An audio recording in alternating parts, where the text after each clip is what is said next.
The cake method. This is the square root of 90. Remember, what it means is if I had a square with an area of 90, finding the square root would be what is the length of one side. Okay? And since it's a square, we know both sides would be the same. It's not going to be a whole number because 90 is not a perfect square. All right? So with the cake method, we start by the bottom tier and we put that number down at the bottom and with a dividing bar. Okay, this is not a square root bar. This is a dividing bar. Because it ends in 0, that tells me two things. That I can divide it by, help me out, 2, because it's even, or I could divide by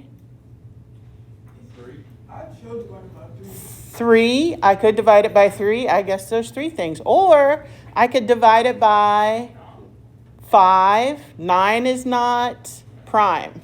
It's got to be a prime number, right? So I'm going to divide it by 5. Even if you chose 2 or 3, you should get the same answer that I do, okay? Because it'll come up like that. So I'm going to divide it by 5. 90 divided by 5 is going to be, what, 18? Let me check. Yes, 18. 18 for me is even. Divided by 2, I get 9. 9 is not even, but it is divisible by 3. And that gives me 3 here. And 3 divided by 3 gives me 1. Once I've reached the top, that's my candle, and I know I can stop. Again, the key is these have to be prime numbers. If you divide by 9, it's not going to work. So I need to rewrite this as 2 times 3 times 3 times 5. Within this, if you multiply this, 2 times 3 is 6. 6 times 15 is 90. Within this square root, I see 3 times 3, which makes a perfect square. And if you take the square root of a perfect square, then you can kick one of the length of the sides out. So 3 comes out. That means I've used those 2. They are no longer in there. And what I have left is 1, 2, and 1, 5. When multiplied together gives me 10. So the final answer is 3 times the square root of 10. How many people had that? Did anybody have that? Nice. Okay. Are there any questions about that? All right, so let's go to the second one. Here we are simplifying another square root. Okay, start with the 8. And let's put that 8 in the bottom tier of my cake method. 8 is even. So I'm going to divide by the prime 2. 8 divided by 2 is 4. Divide by the prime 2. And divide by the prime 2 until I get 1 up at the top. This is my prime factorization. And so I'm going to take 2 times 2 times 2. Now, m to the third. M to the third. I don't recall how I talked to you guys about this, but I think I evolved my lesson as the day went. Did I tell you guys that for any odd number to change it? Right, you're breaking it apart into m to the first times m to the second. 1 less than that number, okay? And p to the 8th, because it is even, you can divide that by 2 and get p to the 4th times p to the 4th. Is that what I kind of said yesterday? With the even one? How did you get p to the fourth? Okay, so p to the 8th, that's an even number. Anytime you have an even exponent, you are going to divide the exponent by 2, and that is, in this case, p to the 4th. And when I multiply it by itself, I know that's going to work because when you multiply two powers that have the same base, you add these together. So these are p to the 4th times p to the 4th. Okay? Now, this m squared, that's still even. So I can take that even number here and break this down. M squared divided by 2 gives me m to the 1st times m to the 1st. Because it was m squared, right? So as I circle my perfect squares where I have 2 of the same factor, that would be circling a pair of 2's, circling these m's that came from the m squared, and circling these p to the 4ths. Because each of those is a perfect square. So they all get kicked out of the square root, and we put those in front of the radical sign, but you only take one of them because you're finding the square root. So that's 2 times m, or m to the 1st, times p to the 4th. That's taking care of all of my doubles. And then times the square root of, what do I have left? I have this 2 and this m to the 1st, or m. And that is my final answer there. Anybody get that one? Would you like to see one more like that maybe? Yeah. Just to make sure? Okay, let's see if I can make one up here real quick. Let's do, you can just do it kind of at the bottom of your page. Let's try the square root of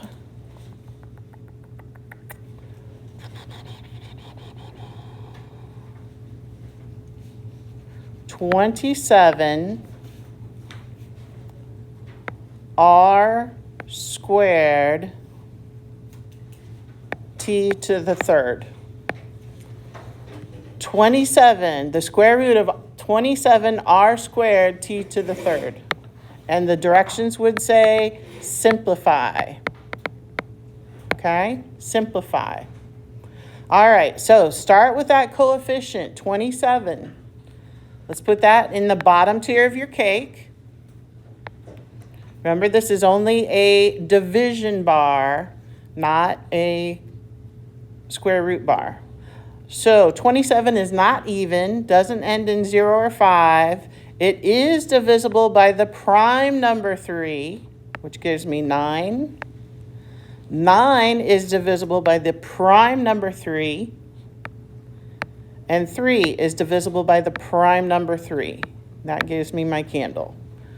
So under the radical, the square root of 27, at least in prime factorization, is 3 times 3 times 3.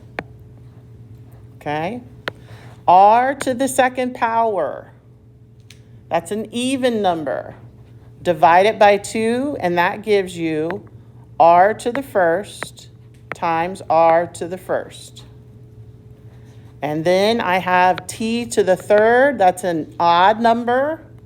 So I'm going to make it t to the 1st, pull out 1, times t to the 2nd, because 3 minus that 1 gives me 2. I see I've got t squared again. That can go to be t to the 1st times t to the 1st. Okay? So essentially my t squared is gone because I have 2t to the 1st. So circling and looking for those perfect squares where I have two factors that are the same multiplied together. I have a 3, I have a pair of r's, and I have a pair of t's. Those by themselves are all perfect squares. So if I take the square root of it, 1 from the pairs gets on the outside of the radical and gets multiplied on the outside. So I have 3 times r times t times the square root of this 3 is left, doesn't have a double, and this t is left, doesn't have a double. So that is 3t. Anybody happen to get that one? Does that make some sense? A little bit? Okay, good. Any other questions about this bell work? Okay, let's go to page 19. Like I said, this is our last lesson of this chapter, okay? Last lesson of this chapter. So, page 19, operations with radicals. And I just lost it.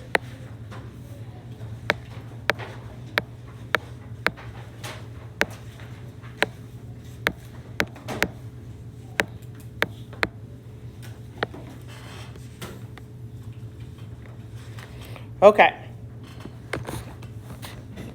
Is everybody ready? Here we go. So to add or subtract radical expressions, the radicands must be alike. To add or subtract radical expression, the radicands must be alike. The radicands is the number that's under the radical sign. Okay? Woo. Come on. So this is a radicand right here. Let's say like 5. This is the radicand. Radicand. Okay? So it's kind of like a variable. It's acting like a variable. So before you can add or subtract radical numbers, you have to have the same radicand. So for letter A, it says 5 times the square root of 3 plus 3 times the square root of 3. You see that we have the same radicand at the back. So all you need to do is add the coefficients in front. Okay? So 5 plus 3 is 8, and the radicand stays the same times the square root of 3. So it acts just like a variable. Before you can add numbers like that, you have to have the same variable. When you have radicals, you have to have the same radicand. Letter B, 7 times the square root of 5 minus 2 times the square root of 5. We have the same radicand of the square root of 5. So look at your coefficients, 7 minus 2. Okay, here you're subtracting 7 minus 2, and that gives you 5 times the square root of 5. Any questions on that? So let's take a look at this expression, which has a little bit of addition and subtraction. Okay, it's kind of like finding your like terms, adding or subtracting your like terms. So I have 4 times the square root of 5 minus 2 times the square root of 5. So these two I'm going to put together, and these two I'm going to put together. Okay? So 4 times the square root of 5 minus 2 times the square root of 5. I have the same square root of 5, so I'm going to keep that. And then 4 minus 2 is 2. So right there, I've just done everything in red.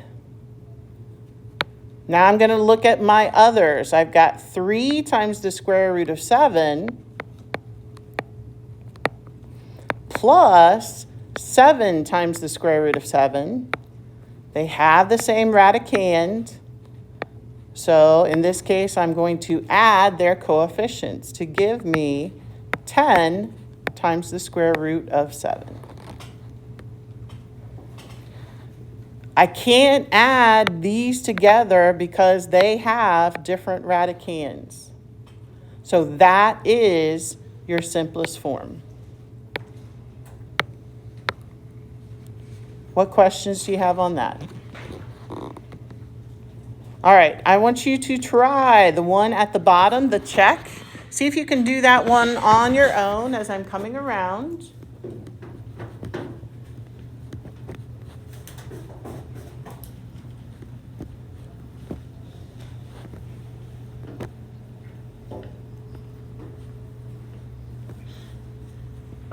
Ooh, got it already, huh? Let's see.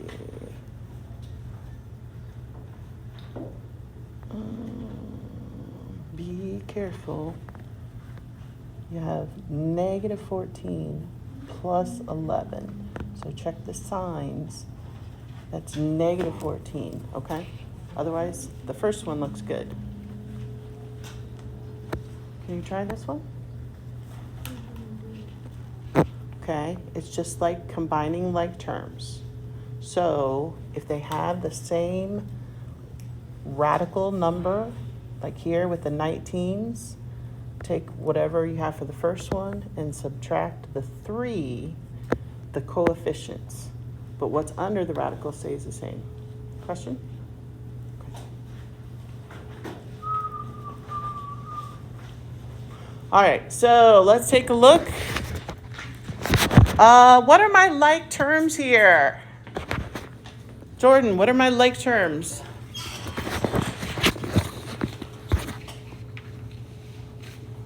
Which terms are alike that I can combine?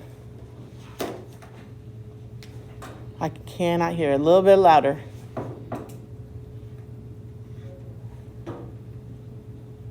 Not sure? Okay, Rihanna. 17 times the radical of 19 or times the square root? 17 times the radical of 19 and 3 times Minus 3, right? And so that leaves these two because they have the same radicand. All right, so that says I'm going to put 17 times the square root of 19 minus, you got to check the sign in front, 3 times the square root of 19. The square root of 19 stays the same. And you're going to get 17 minus 3, which is 14. And then I have negative 14 times the square root of 6 plus 11 times the square root of 6. They have the same radicand. So we keep that. And I have negative 14 plus 11 is going to be negative 3 or minus 3. Does it have to be in that order? No. You could swap these. You could have negative 3 times the square root of 6 plus 14 times the square root of 19. Okay? You're just adding those together, but you can't add these expressions together. They don't have the same radicand. So either of these is correct. How many had one of those? Okay, good. Let's go to the last page. So what if we try to add them and they don't have the same radicand? We're going to use the cake method. Yes, because we have to break it down and see if some of them can have that same radicand. So the square root of 48 plus the square root of 12. Square root of 48 using the cake method. Let's find that prime factorization. 48 is even, so let's divide by 2. That gives me 24. Divide by 2 again. Remember, it has to be a prime number. Gives me 12. Divide by 2, 6. Divide by 2, 3. Keep going till you get that candle. And there, we've finally made it. Why did you only do it by 2? You have to find a number that it divides into it evenly. I could have done 3, but it has to be a prime number. And remember, the prime numbers are 2, 3, 5, 7, 11. Those are the primary ones that you're going to use. So if it's even, always try 2. Okay? So that means the square root of 48 is 4 2's multiplied together with a 3. All right, now over here, I'm going to do the square root of 12 using the cake method. 12 is even. Divide by your prime of 2 is 6. 6 divided by 2 is 3. 3 divided by 3 is 1. There's your candle. So here's the prime factorization for 12. 2 times 2 times 3. So I need to look for any perfect squares within and under that radical. I see a pair of 2's and another pair of 2's. Those are perfect squares. And if you take the square root, 1 gets kicked out. So that is 2 times 2 on the outside times the square root of 3. That's going to simplify to 4 times the square root of 3. Plus, over here, I have a pair of 2's. That's a perfect square. So the square root of 2 comes out times the square root of 3. So now I'm looking at 4 times the square root of 3 plus 2 times the square root of 3. They both had the same radicand of the square root of 3. And 4 plus 2 is 6. So the final answer is 6 times the square root of 3. Yes? So, when there's two of the same sets of numbers, Mm-hmm. you multiply them together, When they come on the outside, yes. but then when it's only one set, so it's not the same. If there's only one, like this 3, yes, it stays under the radical. Now, if there was another single that didn't have a double with it, like let's say it was 7, then you would multiply these together and it would be 21. So you are multiplying, but it has to not have a double. Does that answer your question? Okay, good question. All right, let's go to, let's see.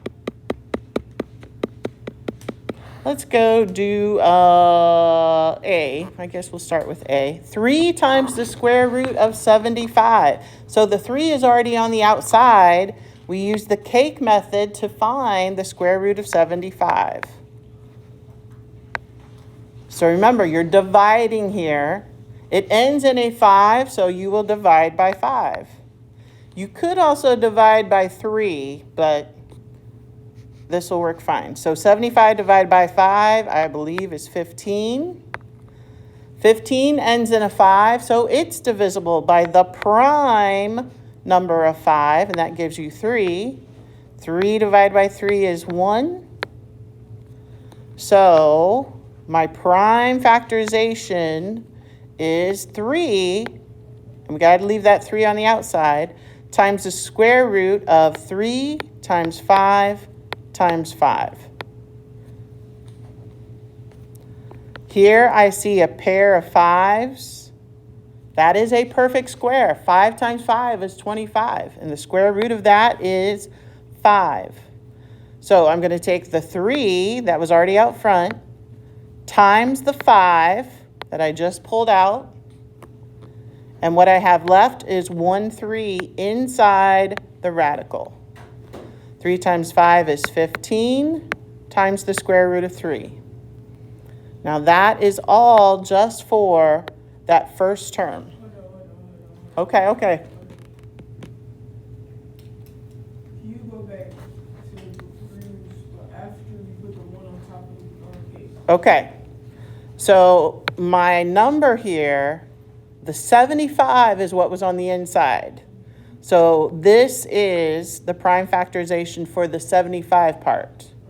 So 3 times 5 times 5 went under the radical. The 3 on the outside just stays on the outside for now. Then I saw I had a pair of 5s. Okay, I got it. Got it? Okay. And 3 times 5 is 15 times the square root of 3. That's all just for the first term. Now I'm looking at this second term, okay? So this is minus 6 times the square root of 48. So I will find the cake method for 48. That is even. Divide it by 2 gives me 24. Divide by 2 gives me 12. Divide by 2 gives me 6. Divide by 2 gives me 3. Divide by 3 gives me 1. There's my candle. So all of this is the prime factorization of the square root of 48. So that is going to be, I'm going to put this up here, multiplying 4 2's together times a 3. And don't forget, we had that 6 on the outside. Don't forget about that 6. So when I circle my perfect squares, those are when I have two factors that are doubles.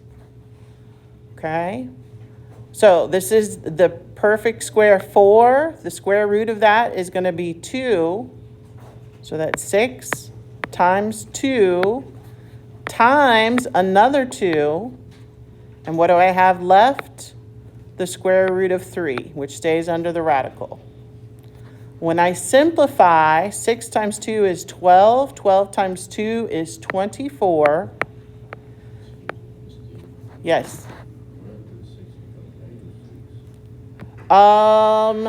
It's a minus.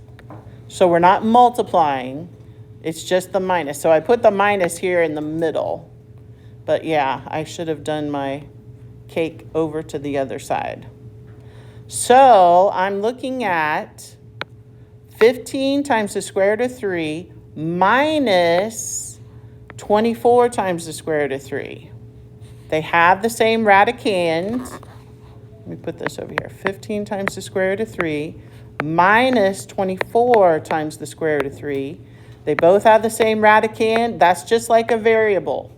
So you keep that, and 15 minus 24, negative 9 times the square root of 3. Okay? Is that making some sense? Sorry. Is it for me? Find out no, I said I'm learning yesterday for the wrong time. All right. I am going to skip the next one, the simplified letter B. Let's go down to example 4. All right, so these we are all multiplying. When you are multiplying, you can multiply coefficient times coefficient. You can multiply radicand times radicand. Doesn't matter when you're multiplying. So I am going to multiply the coefficient of 5 times 4. And then I'm going to multiply my radicands, which is square root or radical 3 times radical 6. And what you're going to notice is that gives you the square root of 18. Well, guess what we need to do with that? You need to use the cake method. So 5 times 4, those are your coefficients. They're your whole numbers out in front.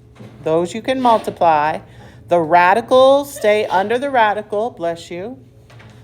Square root of 3 times square root of 6 is the square root of 18. That 18, we need to use the cake method and find its prime factorization. 18 is even. You need to divide by 2 and get 9. 9 is divisible by 3. bless you, 3 is divisible by 3. And so here is my prime factorization for the square root of 18, which is 2 times 3 times 3. We had a 20 out front. That just comes down. I have a pair of 3s. That's my square root. That's my perfect square right there. 3 square root of 3 times square root of 3 is square root of 9. That square root is 3. So that gets kicked out. So I have 20 times 3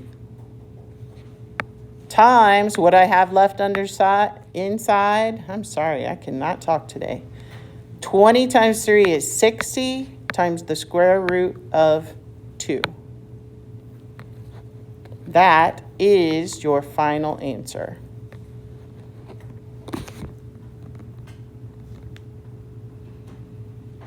Questions on that? So if you have a number under the radical, unless it is a prime number,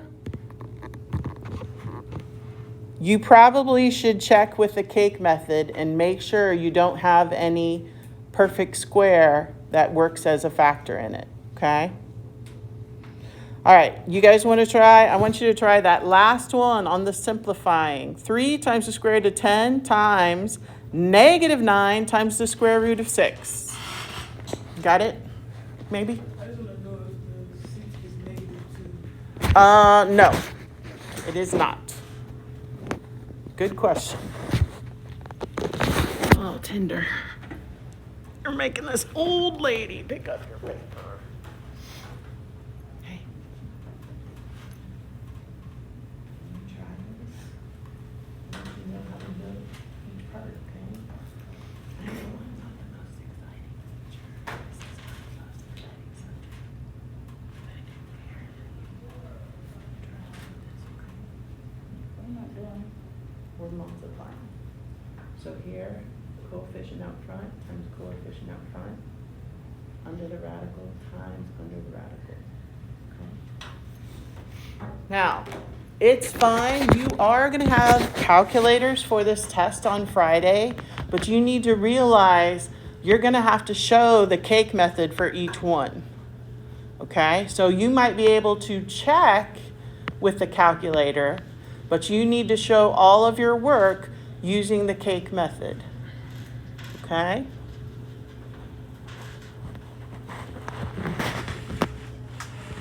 Mm-hmm.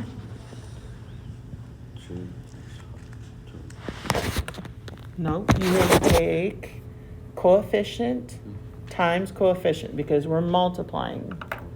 So 3 times -9, and you can do that out front. Just pull it out front.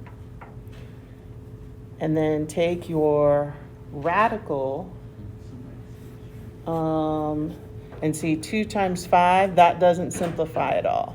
And 2 times 3, because it doesn't simplify. So you just multiply. Since you already figured this out, you could put everything that's under the radical all together. Because you would take the square root of 10 times the square root of 6. So you could say the square root of 2 times 5 times 2 times 3. And then you'd have 2 2's. Does that make sense? Right? I don't know. I don't have the answer. So 3 times -9, yeah, square root of 60, 62, 32, 15. So 2's. I think it is. Nice. All right, let's take a look. Let's take a look. This will be the last one. So simplify. Look for your coefficients. 3 times -9. Okay. And then your radicals. So remember, we're not adding. If we were adding, the radicands would have to be the same. So 3 times -9 is -27. Square root of 10 times square root of 6. I can multiply those and get square root of 60. I need to do the cake method. It's even, so I'm going to divide by 2. The prime, it always has to be prime. So that's why you almost always see just 2, 3s, 5s, right? And here is my prime factorization.